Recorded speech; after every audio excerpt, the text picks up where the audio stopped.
16 April থেকে সাকিব অপুর ছেলে আবরাম খান জয় অসুস্থ হয়ে পড়েছেন। সন্তানের অসুস্থতায় বেশ শঙ্কিত অপু বিশ্বাস, তাই পাগল হয়ে ছুটে বেড়াচ্ছেন হাসপাতালে।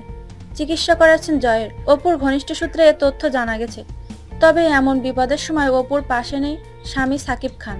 তারকাদের জীবন বলে কথা, মানুষের বিনোদনের খোরাক মেটাতে গিয়ে নিজেদের জন্য সময় বের করতে পারেন না তারা।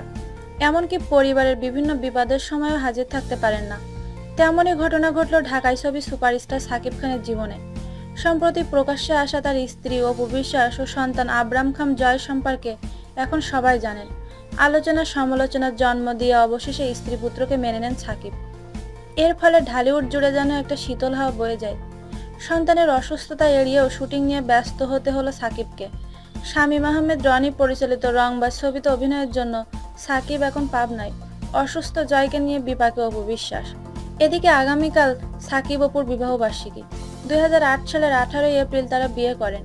এতদিন সাধারণ মানুষের আড়ালে থাকলেও তাদের দাম্পত্য জীবন সম্পর্কে সবাই জানেন এখন। প্রকাশ্যে আসার পর এটি তাদের প্রথম বিবাহবার্ষিকী।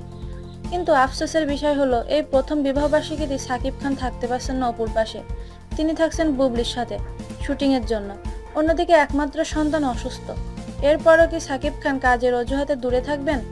আমাদের এই ভিডিওটি যদি আপনাদের ভালো লেগে থাকে তাহলে প্লিজ সাবস্ক্রাইব করুন, লাইক, কমেন্ট এবং শেয়ার করতে ভুলবেন না।